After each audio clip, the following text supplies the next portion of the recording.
Have you ever stopped to think that maybe a really simple moment from childhood, maybe just being curious, could actually be the start of something huge, like the beginning of entire worlds?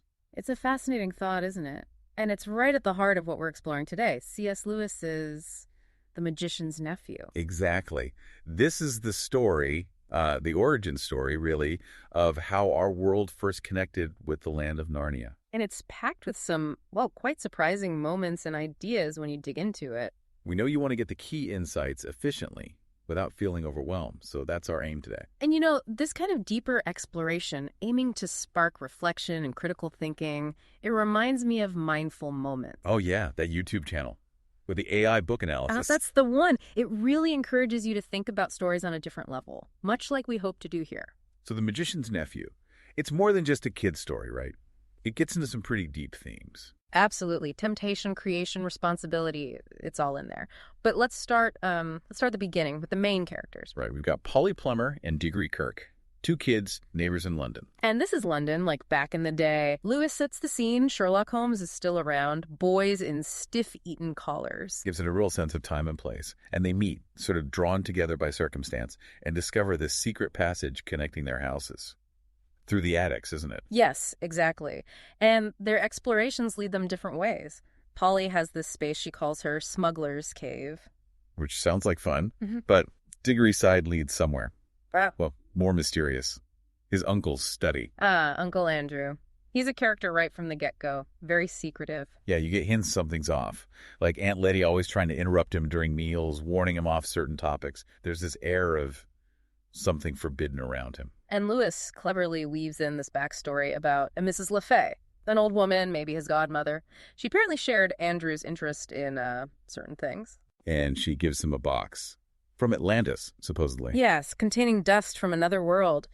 And she makes him solemnly promise, to burn it unopened after her death. A promise he definitely doesn't keep. Not at all. He opens it, and that's crucial. His justification is quite revealing, too. What does he say? Something about rules being for other people. Pretty much. That the rules for ordinary folk don't apply to, quote, profound students and great thinkers like himself. A dangerous kind of arrogance. It really is. And it fuels his next step, creating those magic rings from the dust in the box. Right. Yellow ones to leave a world, green ones to return. And the way he tests them, it's quite cruel, really. The guinea pig. Yes.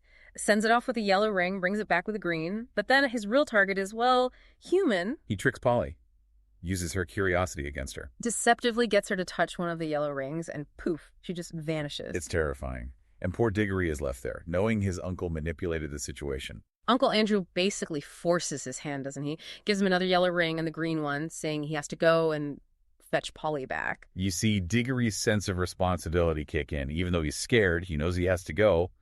It shows their friendship, I think. Definitely. So Diggory touches the yellow ring and follows her. And where they end up, it's not Narnia. Not yet. No, it's the wood between the worlds. Describe that place. It's very distinctive. Lewis paints this picture of profound quietness. Like a deep, sleepy forest filled with small pools of water. Almost no sound, very still. Dreamlike. Exactly, dreamlike, and with this strange sense of timelessness. Like you've always been there and always will be. The air feels thick, heavy. And the pools, they're gateways, aren't they, to all sorts of different worlds? Precisely. Each pool is a potential portal. And out of curiosity, they choose one and jump in. Which leads them to Charn. Yes, a complete contrast to the wood. A dead world under a dying sun. Silent, but in a different way. An empty, ruined city. Super eerie. And they find this great hall. Filled with figures, like statues, perfectly still, dressed in regal clothes. Kings and queens of Charn's past, frozen in time. And there's a bell and a hammer. And an inscription daring someone to strike the bell. Diggory, against Polly's warnings, does it. Uh-oh. Uh-oh, indeed. Because that awakens the last figure, the largest, most beautiful, and most terrible one. Queen Jadis. The witch from the lion, the witch in the wardrobe.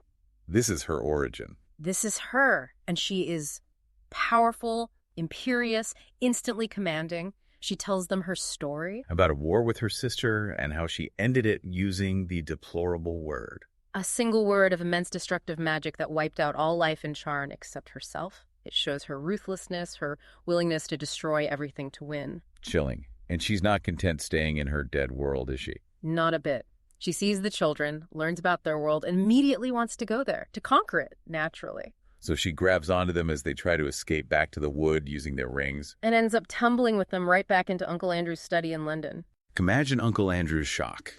First, the children reappear, then this towering, imposing queen. He's initially terrified, then utterly captivated by her beauty and power. But Jadis in London, it's chaos. Pure chaos. She has no understanding of or regard for London's rules. Yep. She thinks she can just command people. She tries to enslave Uncle Andrew, terrifies the maid, and then storms out into the street. What does she do out there? I remember something about a cab. Oh, yes. She climbs onto a hansom cab, whips the horse into a frenzy, smashes the cab roof, rips a crossbar off a lamppost to use as a weapon. She attacks policemen. Exactly. It's a full-blown rampage. The public is terrified, confused. It's like a force of nature unleashed. So Polly and Diggory realize they have to get her out of London. It's their fault she's there. Right.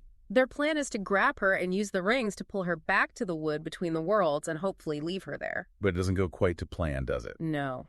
In the confusion, as they manage to grab Javis and Diggory touches his ring, they inadvertently pull in others who are touching them, or Jadis. Who gets pulled in? The cabbie whose cab she wrecked, his horse Strawberry, and crucially, Uncle Andrew gets tangled up in it too. So Diggory, Polly, Jadis, Uncle Andrew, the cabbie, and Strawberry all vanish from London. And find themselves not back in the wood initially, but in nothingness. A complete void. Dark, empty, silent. But then, something happens. Then comes one of the most beautiful passages in all the Narnia books, I think. A voice starts singing in the darkness. Aslan. Though they don't know who it is yet, his song literally sings Narnia into existence. First, the stars appear, then the sun rises, the landscape forms mountains, rivers, forests. And the animals. The song calls them forth from the earth, and then, amazingly, some of them are given the gift of speech. They become the talking beasts of Narnia. It must have been incredible to witness. How do the different characters react? It's fascinating. The cabbie, Frank, is just filled with wonder and reverence. He understands he's witnessing something sacred. Strawberry the horse is delighted. Polly and Diggory are awestruck. But not everyone feels that way. No. Uncle Andrew is terrified. He can't comprehend creation. The singing just sounds like roaring to him. He only feels fear and a desire to exploit this new world. And Jadis. Pure hatred. She recognizes the lion's magic as something immensely powerful, potentially stronger than her own, and she detests it. She even throws the iron bar she ripped from the lamppost at Aslan. Does it hurt him? No, it bounces off harmlessly. But where it lands, it later grows into the lamppost we see in The Lion, the Witch, and the Wardrobe. A piece of London embedded in Narnia from the start. Wow. And you know, this difference in perception of the cabbie's awe versus Andrew's fear, it really highlights how our own nature shapes how we see the world, doesn't it? Absolutely. It's about being open or closed to wonder, to something beyond yourself, and exploring these kinds of choices, the nature of good versus evil, how perspective shapes reality.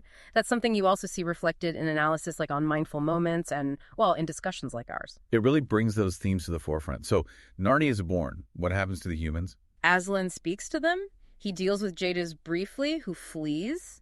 He confronts Uncle Andrew's greed, but he sees the goodness in the cabbie, Frank. And his wife, Right. Helen.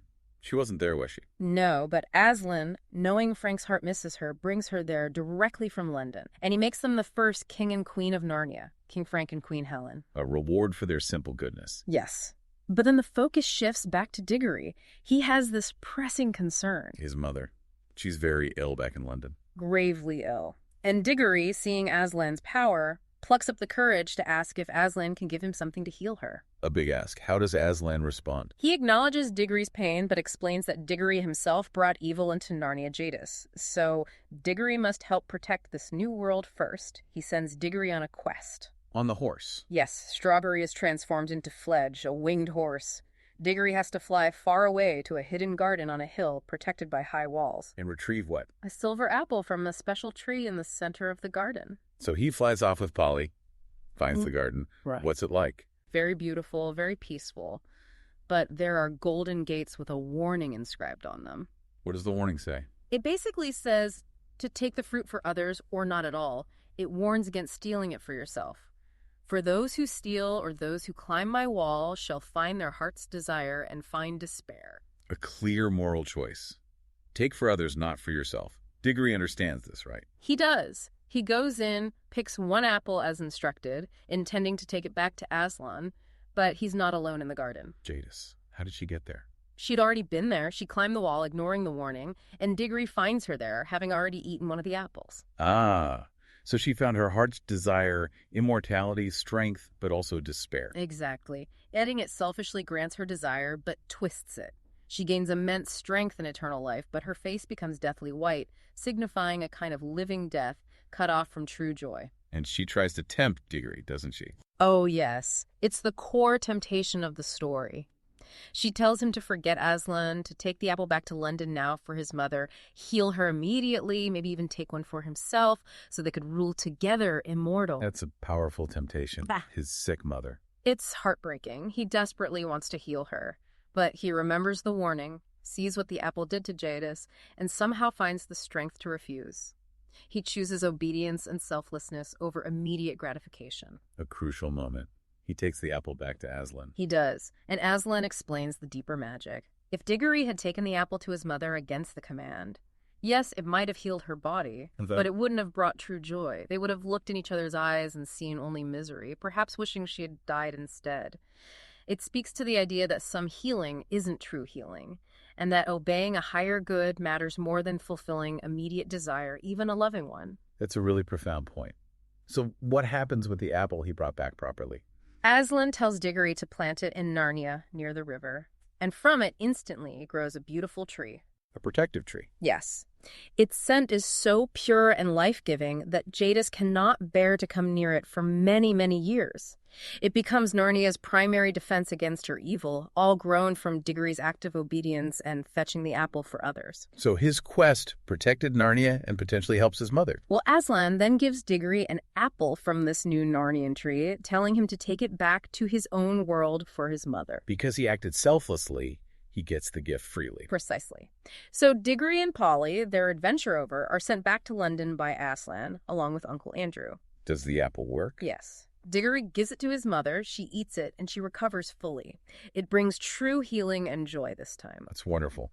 And what about the magic rings and the apple core? They realize how dangerous the rings are, so Diggory and Polly bury them deep in the garden, along with the core of the Narnian apple his mother ate. And Lewis tells us that from that apple core grows another tree in London. Which eventually gets blown down in a storm, and the wood is used to make... The wardrobe? The wardrobe, connecting the end of the story right back to the beginning of the next. It's brilliant. It really ties everything together. Yeah. What a journey from a secret passage to the creation of a world and the healing of a mother. It really illustrates the power of choices, doesn't it?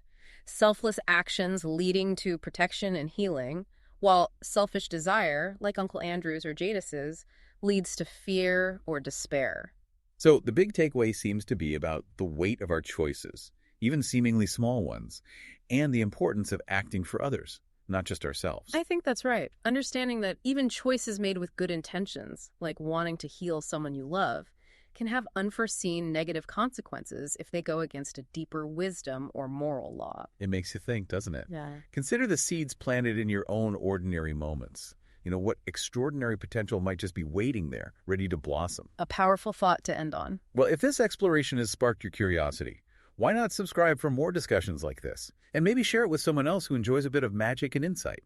And if you want to read the full story yourself, there's a link to purchase The Magician's Nephew in the show notes. Most importantly, keep thinking critically about the stories you hear, the choices you make, and the worlds around you, both the real ones and the imagined ones.